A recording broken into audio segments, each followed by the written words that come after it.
एक पुरानी कहावत है, ज्ञान बांटने से बढ़ता है, पर कुछ राज दिल में रखने से ही दौलत बढ़ती है।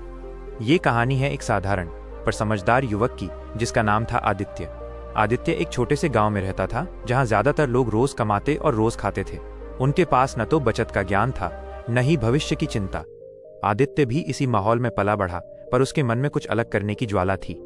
एक दिन उसने पास के नगर में रहने वाले एक बूढ़े, धनी और ज्ञानी व्यापारी, जिन्हें लोग बुद्ध कहकर पुकारते थे, उनकी कहानी सुनी। बुद्ध अपनी सादगी और ज्ञान के लिए प्रसिद्ध थे। लोग कहते थे कि उनके पास दौलत कमाने के 7 ऐसे राज हैं जिन्हें उन्होंने कभी किसी को नहीं बताया। आदित्य ने निश्चय किया कि वो बुद्ध से मिलेगा और उन राजों को जानेगा। लंबी यात्रा के बाद आदित्य बुद्ध के पास पहुंचा। बुद्ध एक शांत बगीचे में बैठे थे। चेहरे पर एक गहरी, संतोषजनक मुस्कान थी। आदित्य ने हाथ जोड़कर कहा, पूज्यवर, मैं एक साधारण युवक हूं। मैंने सुना है कि आपके पास दौलत कमाने के 7 ऐसे राज हैं जो किसी को नहीं बताने चाहिए। मैं उन राजों को जानने आया हूं ताकि मैं भी अपने परिवार का भविष्य सुरक्षित कर सकूं। बुद्ध ने मुस्कान के साथ आदित्य की ओर देखा और गहरी शांत आवाज में कहा, वत्स, तुम सही कह रहे हो। दौलत कमाने के 7 राज हैं, पर यह केवल दौलत यानी पैसे के बारे में नहीं है।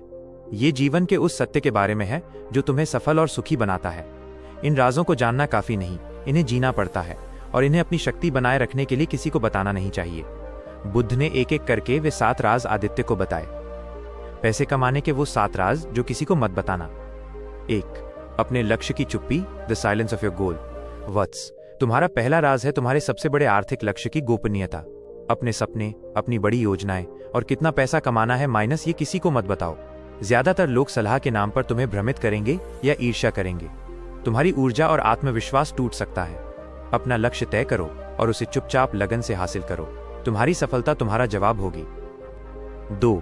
तुम्हारी बचत का गुप्त घड़ा, the secret pot of your savings. दूसरा राज तुम्हारी बचत और निवेश का है। तुम्हारी कुल दौलत कितनी है, तुमने कहाँ निवेश किया है, ये तुम्हारे और तुम्हारे अत्यंत विश्वसनीय साथी के बीच का राज होना चाहिए। लोग तुम्हारी खुली तिजोरी देखकर मदद मांगेंगे या तुम्हें गलत निवेश की सलाह देंगे। अपनी सुरक्षा को गुप्त रखो। 3. अपनी नाकामयाबी का पाठ, the lesson of your failure. तीसरा राज है तुम्हारी पिछली आर्थिक नाकामयाबियां। तुमने कहां पैसे गंवाए, कौन सा व्यापार असफल हुआ, माइनस ये अनुभव तुम्हारे सबसे बड़े शिक्षक हैं। इन्हें ग्लानि की तरह लोगों को मत सुनाओ, बल्कि इन्हें अपनी रणनीति का हिस्सा बनाओ। जो लोग तुम्हारी असफलता जानते हैं वो तुम्हारे दोबारा उठने पर संदेह करेंगे। असफलता को सीढ़ी बनाओ, कहानी नहीं। 4. तुम्हारा संघर्ष और मेहनत, your struggle and hard work. चौथा राज है तुम्हारी मेहनत का कठोर सच। तुम कितनी रात जागे, कितना त्याग किया, कितना जोखिम उठाया, माइनस ये बातें लोगों को मत बताओ। लोग केवल परिणाम देखना चाहते हैं। अगर तुम अपना संघर्ष बताओगे तो वे तुम्हारी सफलता को किस्मत या तुक्का कहेंगे। उन्हें तुम्हारी सफलता आसान लगनी चाहिए ताकि वे तुम्हारी असली शक्ति का अंदाजा न लगा सकें। 5. तुम्हारा अगला कदम, योर नेक्स्ट मूव। पांचवा राज है तुम्हारा आने वाला बड़ा व्यावसायिक कदम या निवेश। जब तक तुम पूरी तरह तैयार न हो जाओ, अपनी अगली चाल किसी को मत बताओ। दुनिया अवसर छीनने के लिए तैयार बैठी है। तुम्हारी रणनीति और समय टाइमिंग ही तुम्हारी सबसे बड़ी पूंजी है। गुप्त रहो और जब काम पूरा हो जाए तब दुनिया को आश्चर्यचकित करो। 6. तुम्हारा दान और उदारता, योर चैरिटी एंड जेनरोसिटी। छठा राज तुम्हारी उदारता का है। अगर तुम किसी को गुप्त रूप से दान करते हो या किसी की मदद करते हो तो उसका ढोल मत पीटो। सच्चा दान वो है जो दाहिने हाथ से किया जाए और बाएं हाथ को भी पता न चले। जब तुम अपने पुण्य का प्रचार करते हो तो वो अहंकार बन जाता है और तुम्हारी दौलत में कमी आती है। 7. तुम्हारी सेहत और ऊर्जा का स्रोत, the source of your health and energy. और अंतिम 7वां राज तुम्हारी सेहत और ऊर्जा का है। तुम फिट रहने के लिए क्या करते हो, तुम्हारा ध्यान, पूजा का समय क्या है, तुम्हारी आंतरिक शांति का रहस्य क्या है, माइनस ये मत बताओ। तुम्हारी वास्तविक शक्ति, रियल पावर इसी गोपनीय ऊर्जा से आती है।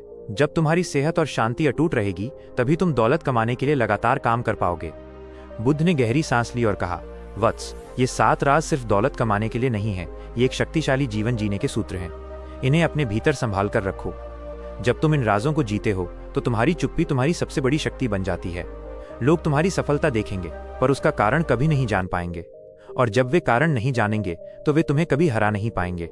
आदित्य ने सिर झुकाया, उसके चेहरे पर अब ज्ञान की चमक थी। उसने बुद्ध को धन्यवाद दिया और वापस अपने गांव की ओर चल पड़ा। उस दिन से आदित्य ने उन 7 राजों को न केवल याद रखा बल्कि अपने जीवन का अटूट हिस्सा बना लिया। कुछ ही वर्षों में उसकी लगन और बुद्धिमानी ने उसे एक सफल और सम्मानित व्यक्ति बना दिया। पर उसने कभी किसी को नहीं बताया कि उसके पास इतनी दौलत और शांति कहां से आई। कहानी का सार, आपकी असली शक्ति आपके प्रदर्शन में नहीं, बल्कि आपके अनुशासन और उन गुप्त निर्णयों में है जिन्हें आप चुपचाप जीते हैं। कम बोलिए, ज्यादा करिए और अपनी सबसे बड़ी दौलत, अपनी योजनाओं को सुरक्षित रखिए।